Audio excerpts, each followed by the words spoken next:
Coming to you from Annapolis, Maryland, home of the U.S. Naval Academy, the sailing capital of the world, home of the world's largest crab feast, and 4 signers of the Declaration of Independence. This is the On Annapolis Daily News Brief, a daily roundup of local news that you can use, including local sports, local events, local opinion, and local weather from DMV Weather. Now here's your host, publisher of On Annapolis, John Frenaye.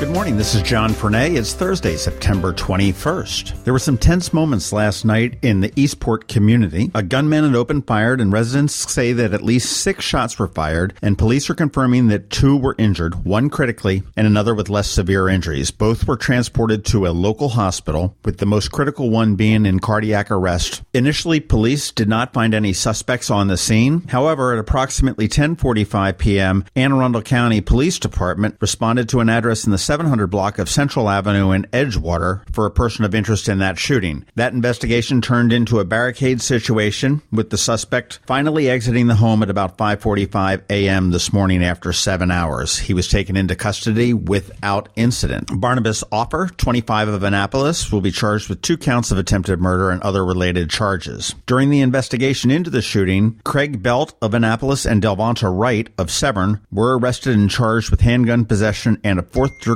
burglary after they were found in an apartment. This investigation is still continuing, and Annapolis police are asking for anybody that has any information to please contact the police department at 410-260-3439. And in a somewhat related note, a new study by Johns Hopkins Medicine found that shooting and stabbing victims are more likely to survive if they are driven to the hospital in a car rather than waiting for an ambulance. At least one doctor says he'd like emergency responders to ask victims if they have a car that can drive them before dispatching an ambulance. Interesting. In an incredibly bizarre incident yesterday, a 42-year-old man lit himself on fire following a domestic dispute in Centerville. State police were initially called for a reported car fire near John Brown Road at Route 213. Police said that Denny Richard Coursey of Centerville started arguing with his girlfriend. At one point, Coursey proceeded to pour gasoline on himself and light himself on fire.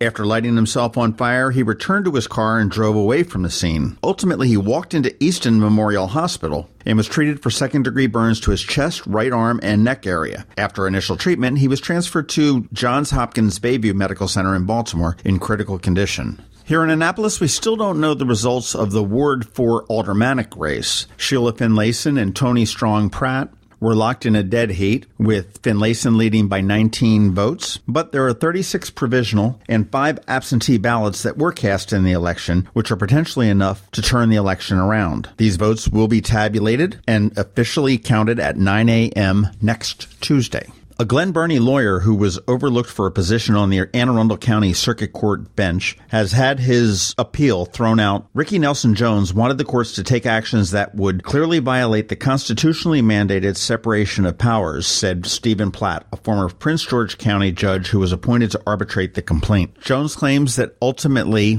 lesser qualified candidates were appointed to the bench and that his previous complaint of discrimination was a factor in denying his latest bid to become a circuit court judge. His appeal asked the court to throw out judicial appointments made in 2015 as invalid, appoint him to the bench, and pay $154,000 in compensation. As Judge Platt said, this would violate the governor's powers to appoint judges. And finally, Maryland Comptroller Peter Franchot is the latest state official to throw his support behind a proposal to bring Amazon's HQ to Port Covington. Port Covington would be the perfect site for Amazon, Franchot said during the Board of Public Works meeting yesterday. Baltimore is competing against a number of other cities and states looking to land the project, including Anne Arundel County. And in other comptroller-related news, make sure you tune into the Maryland Crabs podcast in a couple weeks to listen to a candidate who is running for comptroller. We spoke with Anjali Reed Fukan. Quite an interesting episode. This is Maryland. The weather can be nearly unpredictable. We've got George Young from DMV Weather in Annapolis to sort it all out.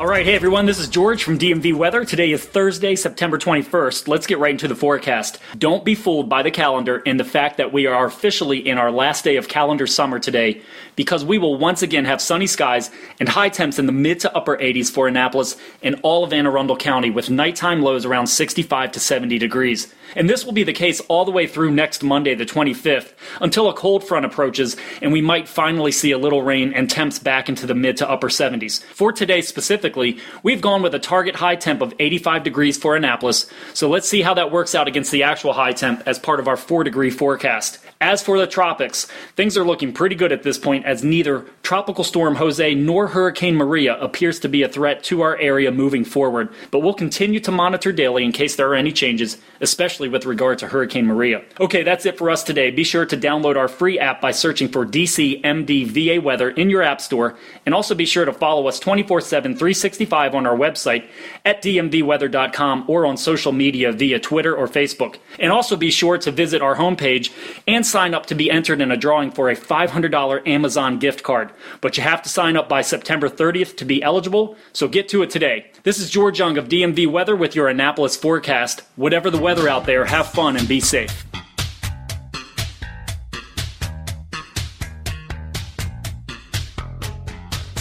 You know, the Eye on Annapolis Daily is possible in part because of the incredibly generous support of Ram's Head On Stage. Ram's Head, where every seat is less than 48 feet from the stage, brings more than 400 concerts a year to the area, both at Ram's Head On Stage on West Street, as well as Maryland Hall, St. John's Key Auditorium, and other venues in the area. To wet your whistle, check out some of these upcoming shows this week. This Thursday at Maryland Hall, Randy Newman, prolific composer and musical satirist. There are still tickets available. Friday night, the comedy of Screech. Yes, Screech, from Saved by the Bell. Dustin Diamond will be in Annapolis for the latest installment of the Ram's Head Laughs and Drafts comedy series. And on Saturday and Sunday, the smooth stylings of multi-platinum seller Jeffrey Osborne will return to Ram's Head On Stage. Tickets are still available, and you can get yours at ramsheadonstage.com, or if you want to go old school, head on down to their box office at 33 West Street in the heart of beautiful downtown Annapolis. And for a guaranteed great night out on the town, ramsheadonstage.com.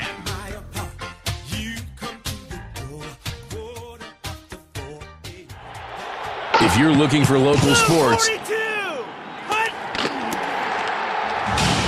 it's right here, right now on the Eye on Annapolis Daily News Brief.